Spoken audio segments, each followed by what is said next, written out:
رات کے 10 بجے ہیں۔ السلام علیکم، یہ ریڈیو پاکستان ہے۔ رمیسا قریشی سے خبریں سنیے۔ پہلے اہم خبروں کا خلاصہ۔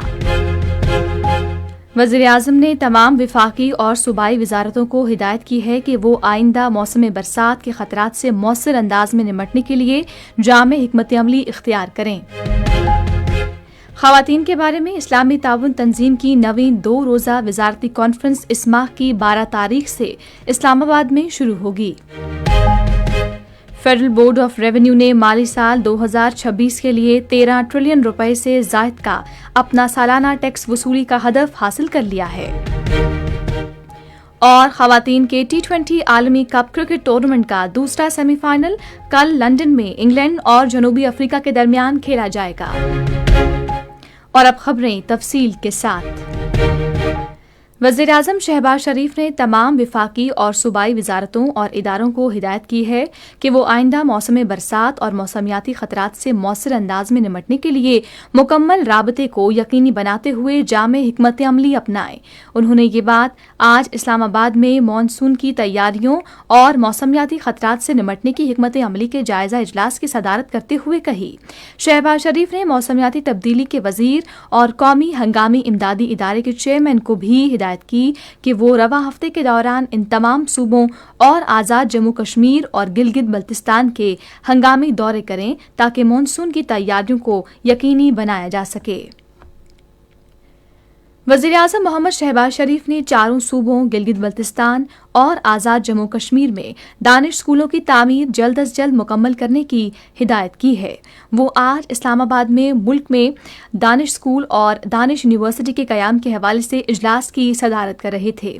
وزیر اعظم نے کہا کہ ملک بھر میں دانش اسکولوں اور اسلام آباد میں دانش یونیورسٹی کی تعمیر قوم کے تابناک مستقبل کے لیے بہترین سرمایہ کاری ہے۔ انہوں نے مظفر آباد میں دانش یونیورسٹی کا ٹیک کیمپس بنانے کی ہدایت کی ہے۔ انہوں نے دانش اسکولوں اور یونیورسٹیوں میں تدریسی اور دیگر عملے کی بھرتی خالصتاً میرٹ پر کرنے کی ہدایت کی۔ خواتین کے بارے میں اسلامی تعاون تنظیم کی 2 روزہ نویں وزارتی کانفرنس رواں ماہ کی 12 تاریخ سے اسلام آباد میں ہوگی۔ کانفرنس کی تیاریوں کا جائزہ لینے کے لیے اعلیٰ سطح کی کمیٹی کا اجلاس اسلام آباد میں ہوا، جس کی صدارت نائب وزیر اعظم محمد اسحاق ڈار نے کی۔ کمیٹی نے کانفرنس کے شاندار انعقاد اور کامیاب میزبانی یقینی بنانے کے لیے اقدامات پر تبادلہ خیال کیا، جس میں خواتین کو بااختیار بنانے، ان کی شمولیت اور پائیدار ترقی کے شعبوں میں تعاون مضبوط کرنے کے لیے OIC کے 57 رکن ممالک اکٹھا ہوں گے۔ نائب وزیر اعظم اسحاق ڈار نے کہا ہے کہ پاکستان کے اعلیٰ تعلیمی نظام کو مضبوط بنانا اور معیار، شفافیت اور بہترین معیار کے ذریعے علم کی فراہمی اس حکومت کی پہچان ہے۔ وہ آج اسلام آباد میں پاکستان میں یونیورسٹیوں اور اعلیٰ تعلیمی اداروں کے قیام کے لیے موجودہ رہنما اصولوں کا جائزہ لینے کے لیے منعقدہ کمیٹی کے اجلاس کی صدارت کر رہے تھے۔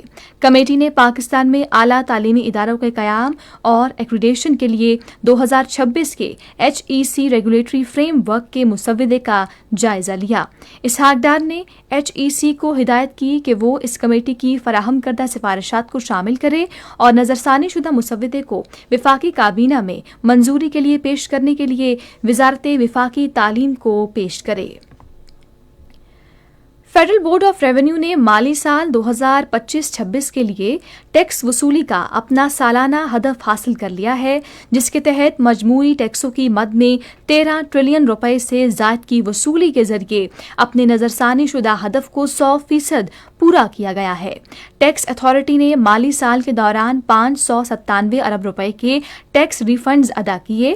ریفنڈز کی ادائیگی کے بعد FBR کی نیٹ ٹیکس وصولی 13 ٹریلین روپے سے زائد رہی۔ FBR نے مالی سال 2026 کے لیے حکومت کے ریونیو کے مکمل حصول کو یقینی بناتے ہوئے 12.983 ٹریلین روپے کا اپنا نظر ثانی شدہ سالانہ خالص ٹیکس وصولی کا ہدف کامیابی سے حاصل کر لیا ہے۔ دوسری جانب وزیر خزانہ محمد اورنگزیب نے مالی سال 2025-26 کے لیے نظر ثانی شدہ سالانہ ٹیکس وصولی کا ہدف کامیابی سے حاصل کرنے پر FBR کو مبارکباد دی۔ دفتر خارجہ نے افغانستان میں دہشت گردوں کے بنیادی ڈھانچے کے خلاف پاکستان کی جائز، ہدف پر مبنی اور